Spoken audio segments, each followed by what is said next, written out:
যুদ্ধবিরতি নিয়ে মধ্যস্থতাকারীদের প্রস্তাবে হামাস রাজি হলেও মানতে নারাজ ইসরায়েল।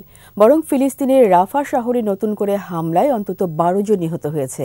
এতে গাজায় ইসরায়েলের আক্রমণে এখন পর্যন্ত ৩৪,৭৩৫ জন ফিলিস্তিনি নিহত হয়েছেন, যাদের বেশিরভাগই নারী ও শিশু।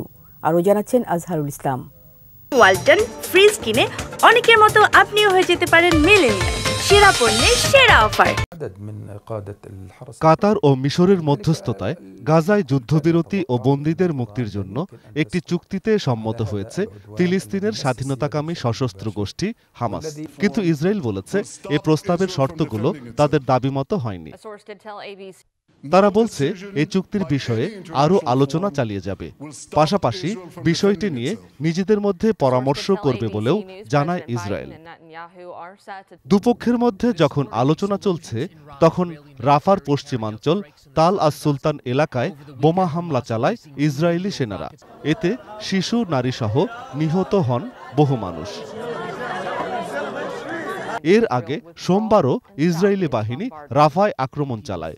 এ সময় শহরের কিছু অংশ থেকে বাসিন্দাদের ছেড়ে যাওয়ার নির্দেশ দেওয়া হয়। মূলত গাজার এ শহরটি এখন ১৪ লাখেরও বেশি বাস্তুচ্যুত ফিলিস্তিনির আশ্রয়স্থল।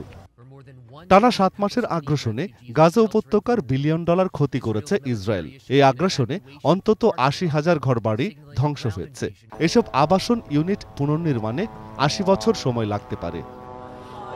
আজহারুল ইসলাম, ২১ টেলিভিশন। ওয়ালটন ফ্রিজ কিনে অনেকের মতো আপনিও হয়ে যেতে পারেন মিলেনিয়াল। সেরা পণ্যের সেরা অফার।